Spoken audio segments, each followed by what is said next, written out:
buat fokus group discussion. Wah, ini bocoran nih, nggak apa-apa.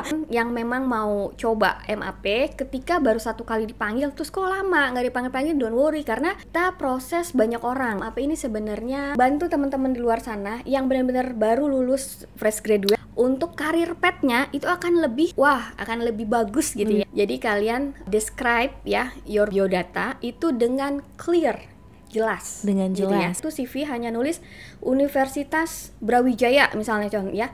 Dia nggak tulis nih majornya apa, IPK-nya berapa. Nah, kadang kita hanya ngeliat itu aja, ya udah skip. Jangan pernah melakukan kebohongan dalam interview. Itu pasti akan ketahuan. Akan ketahuan ya, Mbak HR. Buatlah akun pencari kerja. Banyak ya, ada LinkedIn, Jobstreet, iya, Kaliber. Iya, wah, pokoknya banyak banget ya, Glee.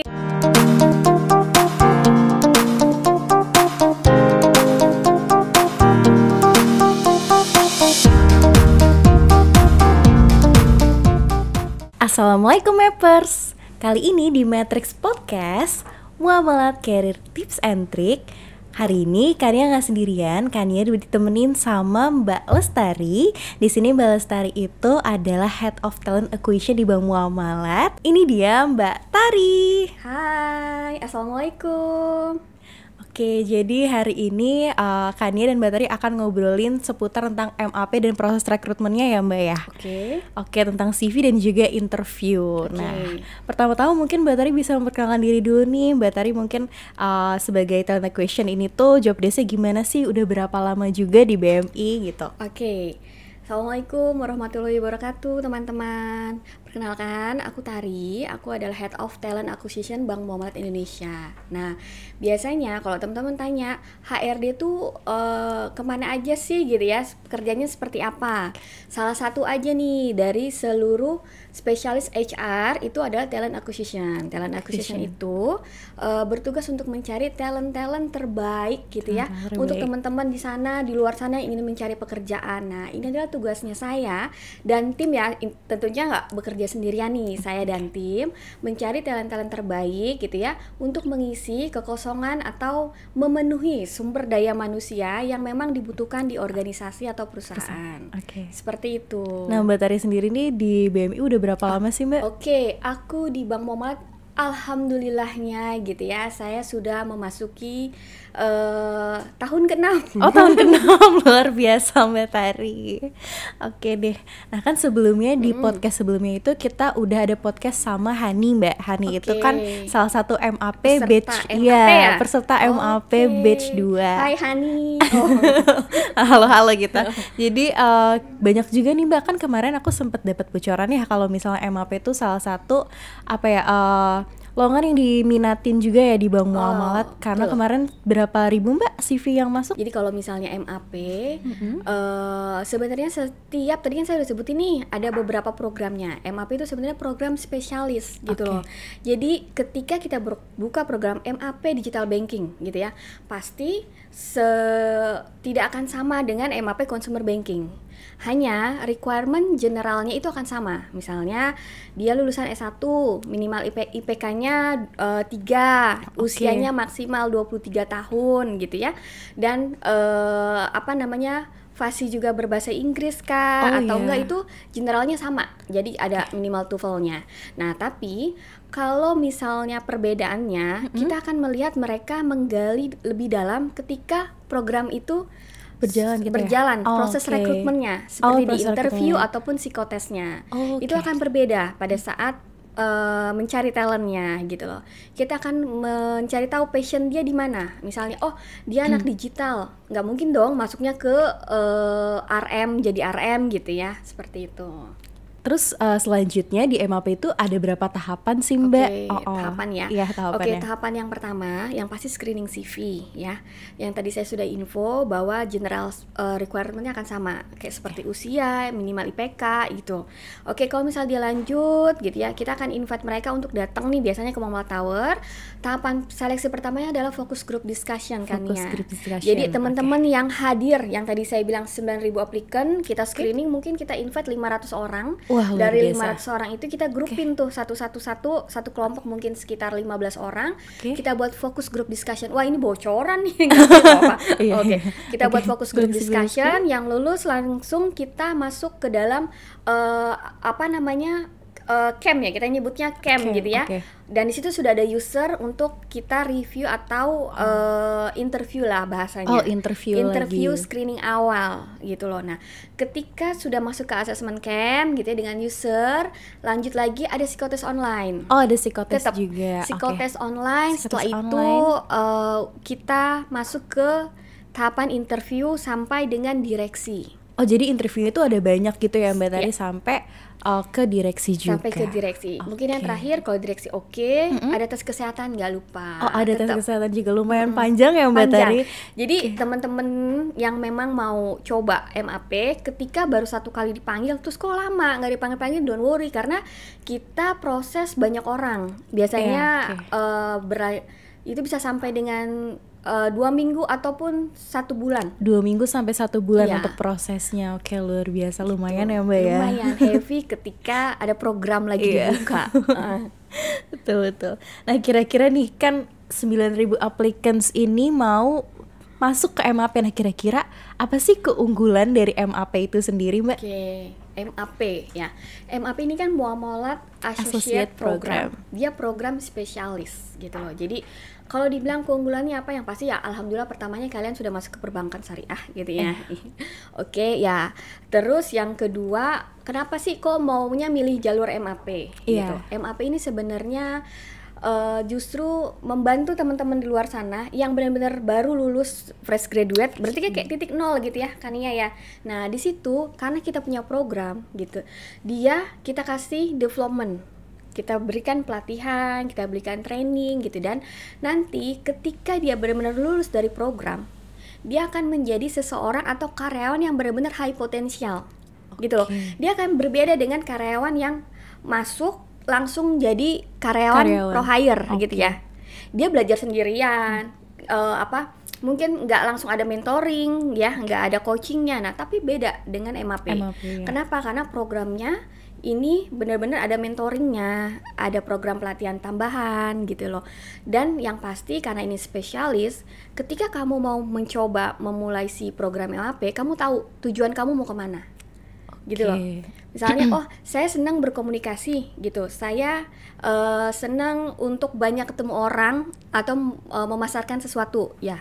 Oke, kamu silakan ikut ke MAP Consumer Banking. Jadi nantinya diarahkan gitu dengan passionnya juga ya Mbak. Iya, jadi memang benar-benar yang pertama sesuai passion, yang kedua kamu akan dapet info training, pelatihan, dan ketika nanti lulus udah pasti itu akan sangat berbeda dengan karyawan yang biasa. Itu unggulan banget.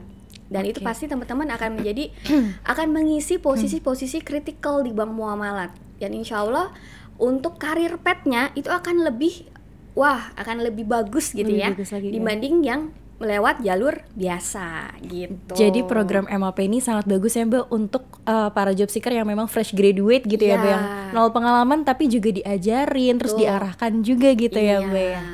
Oke, nah kira-kira nih Mbak ada nggak sih tips untuk mahasiswa dan juga fresh graduate mengenai hal-hal yang harus dipersiapkan, karena tadi kan prosesnya tuh lumayan panjang ya Mbak ya, sebelum ke dunia karir atau mendaftar MAP itu kira-kira apa sih yang harus dipersiapkan gitu loh Mbak? Mungkin boleh diinfo.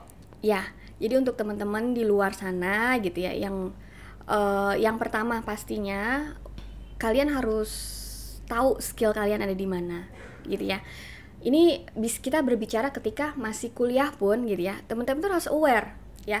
Nanti ketika saya lulus gitu ya, passion saya mau kemana? Saya mau kerja atau mau wira swasta? Biasanya kan pilihannya dua itu ya. Tapi kalau misalnya pilihannya adalah mau bekerja gitu ya, kemampuan saya apa sih? Terus modal apa nih yang saya miliki gitu ya.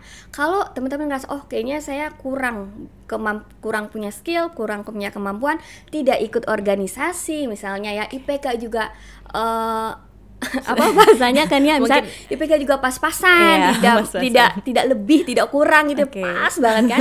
Nah itu kan jadi pertimbangan perusahaan atau menjadi pertimbangan company ketika melihat seseorang ini, saya mau invite nggak ya untuk invite aja belum tentu mereka mau pilih gitu ya.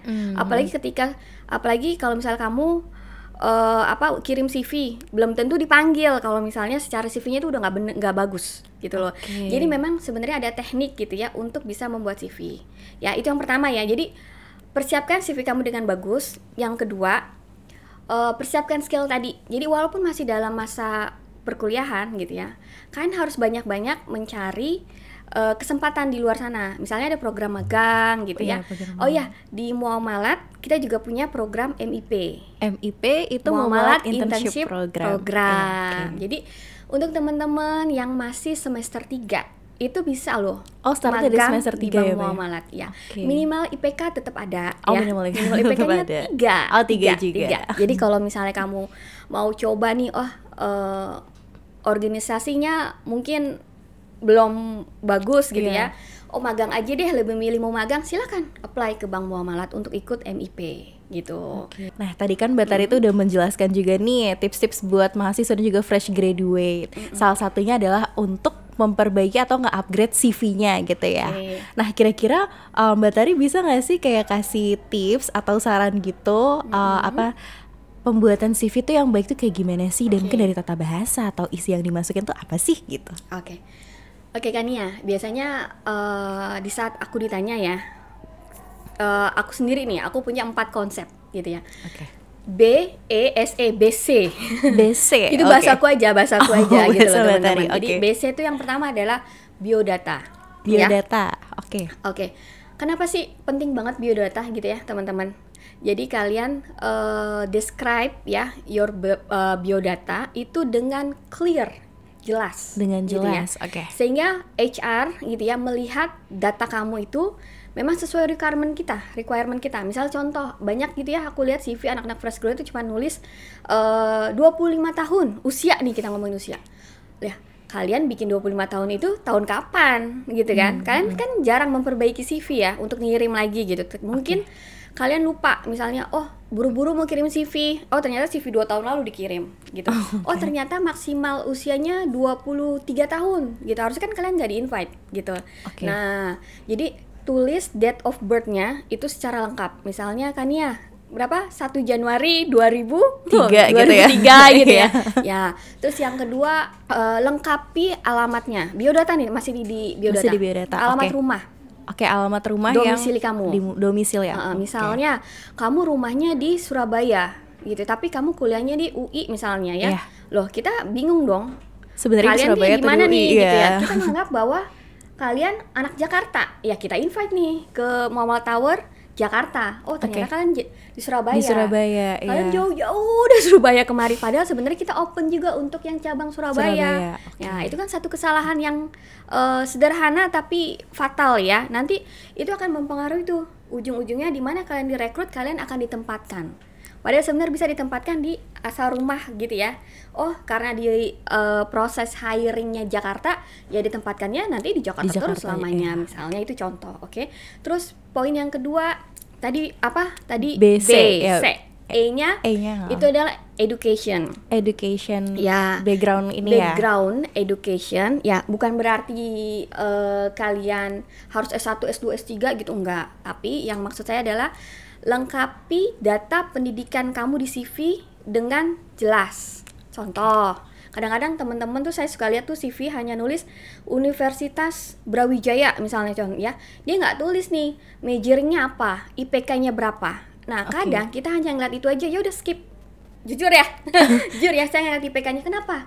Karena kita nggak mau ada waktu untuk menelpon dia untuk nanya IPK kamu berapa. Terkadang gitu, karena saking banyaknya yang tadi aku bilang 9.000 atau 10.000, kita lebih memilih CV yang clear, dibaca dengan jelas dibanding kita harus menelpon mereka lagi untuk tanya kejelasannya. Belum tentu ditelepon, sekali telepon diangkat gitu, betul. Karena kita nggak ada waktu tuh, biasanya HR nggak ada waktu banyak untuk bertanya lagi gitu ya. Jadi IPK harus jelas nih, IPK berapa, karena kan biasa beberapa kalau program training nggak cuma di Muamalat, di mana-mana gitu ya, itu ada batasan IPK-nya. Jadi kalau misal IPK-nya kalian nggak ngejar tapi batasan itu, ya jangan pernah coba-coba apply. Intinya itu gitu. Karena langsung auto ini ya Mbak Ataupun bisa jadi kesempatan besar buat kalian. Minimal IPK 2,75, IPK kamu 3,9. Ya udah, kamu akan menjadi orang yang pertama untuk dipanggil gitu. Jadi ada plus minusnya ya. Padahal IPK kamu 3,3, kamu nggak tulis IPK, ya kamu akan skip. Walaupun sebenarnya minimum batasan IPK-nya 3. Terus kalau bisa tambahin juga judul skripsi kamu apa. Oh, jadi boleh menaruh judul skripsi juga ya? Karena bagi seorang HR, untuk teman-teman yang fresh graduate, kita ngelihat kalian dari mana lagi. Jadi itu bisa jadi suatu informasi tambahan buat kita. Misalnya kamu lulusannya apa? Oh, misalnya lulusannya teknik industri gitu ya. Terus dia judul skripsinya misalnya mengenai tentang statistik apa gitu, berarti artinya kita melihat bahwa dia nggak jago di teknik tapi secara perhitungan dia jago, kayak gitu. Itu informasi tambahan. Ya, itu yang kedua. Yang ketiga tadi biasa berarti S ya. S. Jangan sampai saya lupa sendiri saya yang buat. Yang kedua itu S itu skill atau kemampuan. Skill. Jadi misalnya kalian harus mengukur kemampuan diri kalian sendiri di satu CV. Contoh, bahasa Inggris, skill ya, kemampuan ya. Iya, betul. Kamu harus tulis bahasa Inggris kamu, apa kamu di basic, intermediate atau advance. Terus tulis juga nih kemampuan kamu, misalnya selain bahasa Inggris, mungkin bisa bahasa Jepang atau bahasa Korea. Siapa tahu itu jadi nilai tambah buat teman-teman. Komputer gitu, atau mungkin sekarang jago digital gitu ya, dalam internet atau segala macam, itu ditulis semua kayak gitu ya.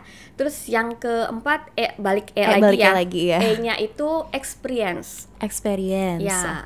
Jadi pengalamannya teman-teman juga harus ditulis. Jadi 4 poin itu di CV itu penting. Kenapa sih kok pengalaman?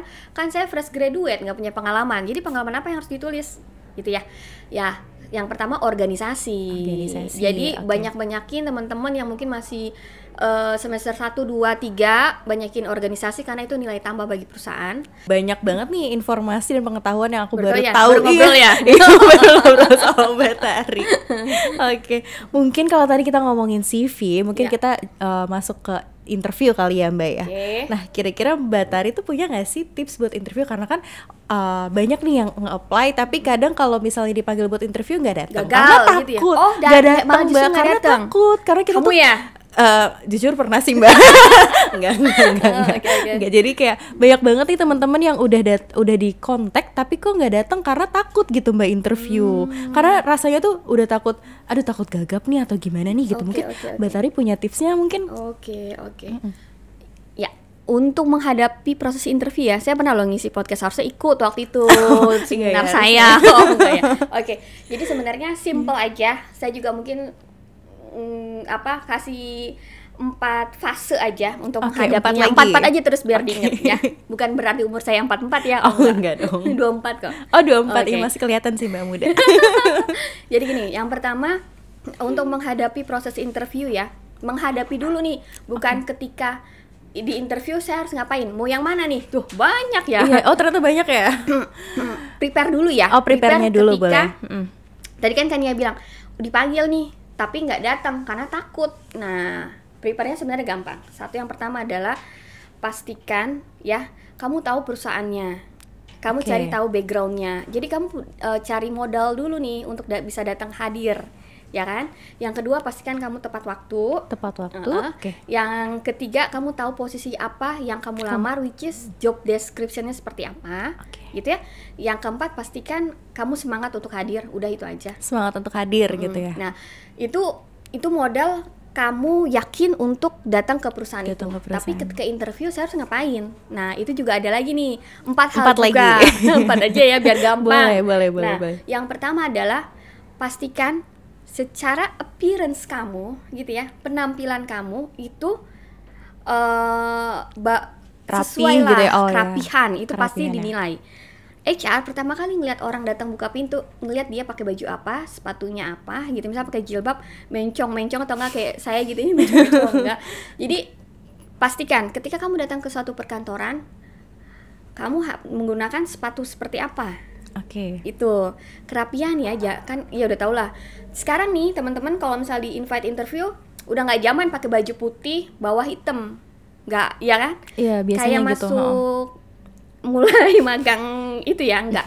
Jadi pastikan anything bajumu apa aja, yang penting itu baju memang cocok untuk masuk ke dalam perkantoran. Sepatu juga mungkin kalau wanita pakai yang high heels gitu ya. Even untuk pertama silakan, nggak apa-apa dicoba. Nggak terbiasa Mbak Tari, jadi sepatu kets jangan. Nggak cocok tempatnya gitu ya. Terus yang kedua, yang pasti communication skill.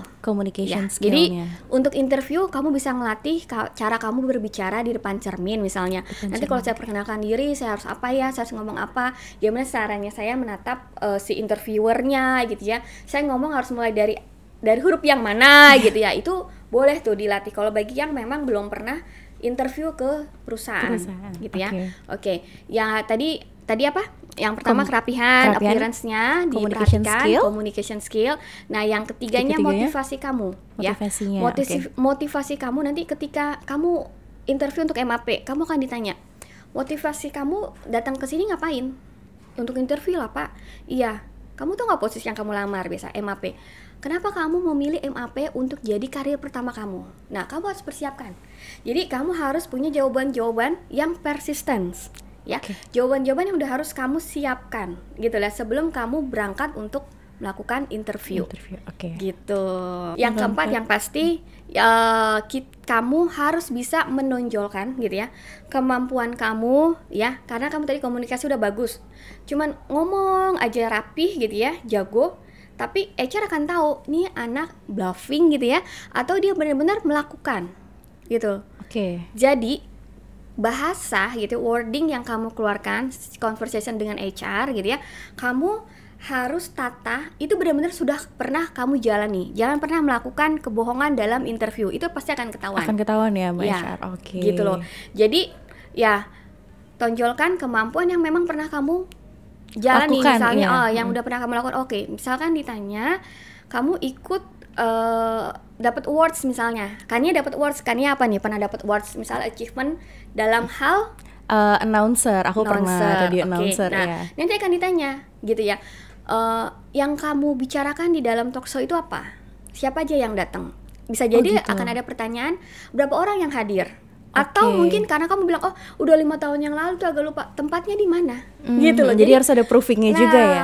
Jawaban-jawaban itu pasti akan muncul pertanyaan itu, kamu harus sudah punya jawabannya dan harus persisten jawabannya. Akan bisa dibalik lagi gitu. Kamu nggak akan pernah tahu kalau kamu bohong gitu ya udah gagal interviewnya gitu ya. Nggak tahu ya, gagal juga bisa jadi kamu di blacklist juga kan. Kita nggak akan pernah tahu. Jadi tadi 4 poinnya itu ya. Mungkin teman-teman Mappers bisa untuk mencatat itu 4 poin dari Mbak Tari. Nah, yang terakhir, Mbak Tari kira-kira ada gak sih pesan untuk fresh graduate dan juga job seeker nih yang saat ini lagi nonton? Mungkin boleh disampaikan Mbak Tari. Jadi untuk teman-teman di luar sana yang memang mau mencari pekerjaan ya, khususnya untuk di Bank Muamalat ya, untuk MAP, Muhammad Associate Program ya, yang pasti teman-teman yang pertama adalah kita tahu dulu nih skill kita, kemampuan kita itu di mana, tahapan dan batasan yang kita miliki, kemampuan kita gitu ya. Yang kedua teman-teman itu mencoba untuk apply posisi itu sesuai dengan passion. Intinya ya, jangan pernah kecuali kalau kamu memang mau saya mau belajar banyak hal baru gitu ya atau mencoba hal baru gitu ya. Nah, tapi kamu barengi dengan kemampuan kamu juga gitu. Dengan misalnya kamu mengakomodir kamu menambah kursus gitu atau pelatihan atau training, itu boleh gitu ya. Nah, yang ketiga, ambil setiap kesempatan yang ada. Yang terakhir ya. Jadi selalu 4 nih, Tari 4 gitu ya, Tari 4. Yang terakhir, teman-teman kan udah tau lah di luar sana banyak aplikasi pelamar pekerja ya. Ya nggak kan ya? Iya, banyak banget sih. Jadi buatlah akun pencari kerja. Banyak ya, ada LinkedIn, Jobstreet, Kaliber. Wah, pokoknya banyak banget ya, Glints gitu hari gini, Rekamin, pokoknya banyak banget. Nah, jangan lupa pokoknya bikin akun-akun itu kalau emang benar-benar mau mencari kerja ya, jangan pernah pantang menyerah dan ikuti sosial media semuanya. gitu. Apalagi zaman sekarang kan informasi lowongan kerja itu bisa kadang ada di Twitter even ya, nggak cuma di yang tadi saya bilang di LinkedIn atau Jobstreet, di Twitter kadang ada. Kita punya Maple, jadi harus follow Maple juga untuk tahu informasi, betul. Gitu ya. Kalau misalnya kalian edik gitu ya dengan satu perusahaan, misalnya saya maunya kerja di bank, ya udah follow aja semua sosial media bank gitu. Jadi akan selalu dapat informasi terus dan itu gitu akan menjadi informasi tambahan teman-teman juga ketika Kania itu dipanggil di perusahaan tersebut. Jadi kamu tahu nih gitu loh. Tahu ini perusahaannya seperti apa, gambarannya seperti apa, industrinya gimana kayak gitu. Oke, itu dia pesan dari Mbak Tari untuk teman-teman Maple semuanya yang menjadi penutup podcast kita ya Mbak pada hari ini. Insya Allah berguna dan bermanfaat. Ya sangat insightful sekali karena aku juga baru tahu gitu Mbak tentang CV, interview itu baru tahu dari Mbak Tari hari ini. Jadi terima kasih banyak Mbak Tari untuk ngobrol-ngobrolnya hari ini. Iya, makasih kan ya udah di-invite. Oke, mungkin Mbak Tari mau promosiin Instagramnya? Oke, ya untuk teman-teman di luar sana, silakan follow Maple. Kita punya Momalat Hijrah People. Di situ akan ada informasi terkait dengan lowongan-lowongan apa sih yang lagi dibuka di Bank Momalat, khususnya MAP. Oke, segitu aja. Terima kasih Mbak Tari dan sama-sama. Terima kasih untuk teman-teman Maple semuanya. Wassalamualaikum warahmatullahi wabarakatuh. Salam.